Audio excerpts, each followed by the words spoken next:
নমস্কার বন্ধুরা, পাঁচমিশালি রান্নাঘরে আপনাদের সকলকে স্বাগত। আজকে বানিয়ে দেখাবো অনুষ্ঠান বাড়ির স্বাদে পটল চিংড়ি রেসিপিটা খেতে দারুণ লাগবে, বানিয়ে নেওয়াও খুবই সহজ। দেখে ভালো লাগলে অবশ্যই লাইক শেয়ার করবেন আর কমেন্ট করে জানাতে ভুলবেন না আপনাদের কেমন লাগলো।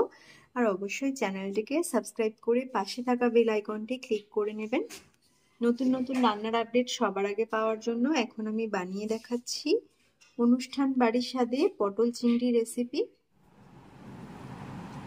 আজকে একদম অনুষ্ঠান বাড়ির মতো পটল চিংড়ি বানিয়ে দেখাবো। তার জন্য এখানে 7টা মতো পটল নিয়েছি। 300 গ্রাম পটল আছে।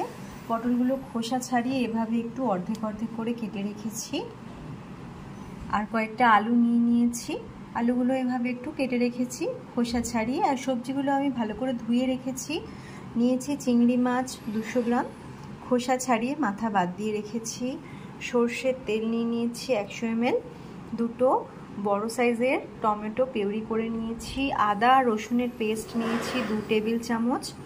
এখানে গুঁড়ো মশলা আছে ধনে, জিরে, কাশ্মীরি লঙ্কার গুঁড়ো আর ঝাল লঙ্কার গুঁড়ো, সব 1 টিস্পুন করে।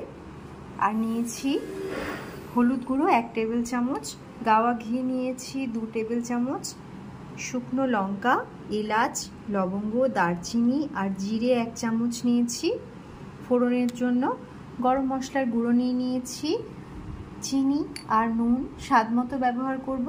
আর এখানে নিয়েছি বড় সাইজের পেঁয়াজ কুচি 2টো আর কাঁচা লঙ্কা নিয়েছি 3টে। সামান্য নুন আর হলুদ মেখে নিতে হবে চিংড়ি মাছটার মধ্যে।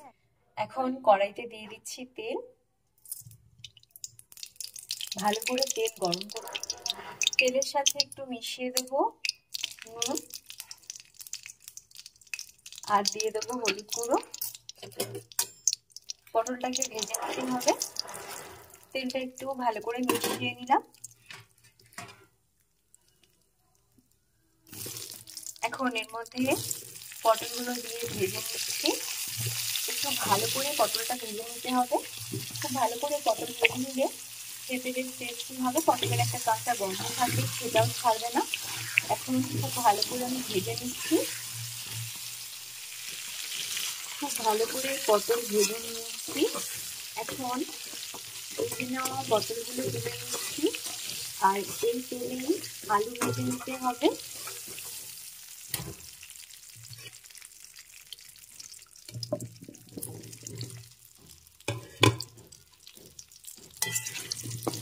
আলুগুলো ভেজে নিচ্ছি।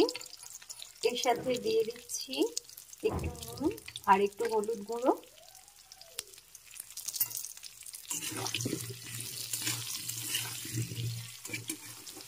আলুগুলো ভাজা হয়ে গেছে। সবজিগুলো দেখেই বুঝতে পারছেন যে খুব বেশি করে ভেজে নিয়েছি। বেশি করে ভাজলে খেতে ভালো লাগবে। একদম অনুষ্ঠান বাড়ির স্বাদে এই রেসিপিটা আমি বানিয়ে দেখাচ্ছি। আলু আর পটল ভেজে নিয়েছি। এবার ভেজে নিলে সবজিটা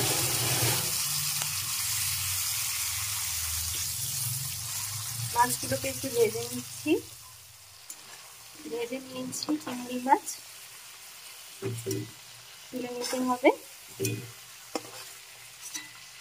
যে কোনো রান্নাই একটু সময় নিয়ে করলে খেতে টেস্টি হয়। এখন ভেজে নেওয়া চিংড়ি মাছগুলো তুলে নিলাম। বাকি তেলটা কড়াইয়ের মধ্যে দিয়ে দিচ্ছি। দিয়ে দিতে হবে ফোড়ন। ভালো করে ফোড়নটাকে ভেজে নিতে হবে। ফোড়নের ভাজা ভাজা গন্ধ আসা পর্যন্ত। ফোড়ন ভাজার গন্ধ আসছে, এর মধ্যে দিয়ে দিচ্ছি পেঁয়াজ কুচি। ভালো করে ভেজে নিতে হবে। এখন ভালো করে পেঁয়াজ ভেজে নিয়েছি। দিয়ে দিচ্ছি আদা আর রসুনের পেস্ট, সাথে টমেটো পিউরি দিয়ে দিচ্ছি। এবার মশলাটাকে কষিয়ে নেওয়ার জন্য একটু সময় নেব। ভালো করে নেড়ে কষিয়ে নিতে হবে। আদা রসুনের একটা কাঁচা গন্ধ থাকে, এখন একটু ভালো করে কষিয়ে নিলে সেটা আর থাকবে না। এখন আদা রসুন আর টমেটো পিউরি বেশ ভালো করে কষিয়ে নিয়েছি। তেল ছেড়ে এসেছে। এবার দিয়ে দেবো গুঁড়ো মশলাগুলো। গুঁড়ো মশলা দিয়ে আরো কিছুক্ষণ নেড়ে চেড়ে নিচ্ছি। এখন মশলাটাকে আরো কিছুক্ষণ কষিয়ে নিতে হবে। তো তার আগে এর মধ্যে দিয়ে দেব পটল আর ভেজে নেওয়া আলু। সবকিছু একসাথে দিয়ে মশলার সাথে মিশিয়ে কিছুক্ষণ নেড়ে চেড়ে কষিয়ে নিতে হবে।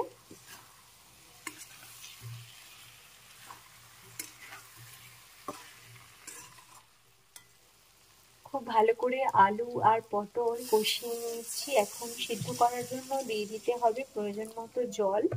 খুব বেশি জল দেব না, কারণ তরকারিটা একদম শুকনো শুকনো আর মাখা মাখা হবে। একটু নেড়ে চেড়ে মিশিয়ে নিয়েছি। এবার দিয়ে দিচ্ছি চিংড়ি মাছগুলো আর দিয়ে দিচ্ছি কাঁচা লঙ্কা। এখন দিয়ে দিচ্ছি নুন আর দিয়ে দেবো চিনি।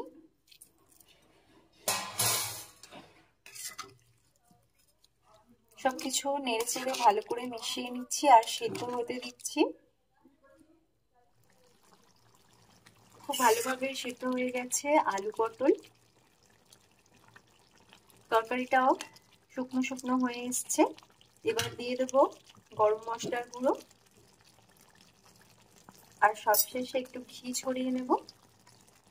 পুরো ঘিটাই দিয়ে দিলাম। এবার ভালো করে নেড়ে চেড়ে মিশিয়ে নিচ্ছি। এখন একদম রেডি হয়ে গেল অনুষ্ঠান বাড়ির স্বাদে আলু পটল চিংড়ি রেসিপি। এই রেসিপিটা চাইলে আপনারাও ট্রাই করতে পারেন। এখন আমি গ্যাস অফ করে দিচ্ছি।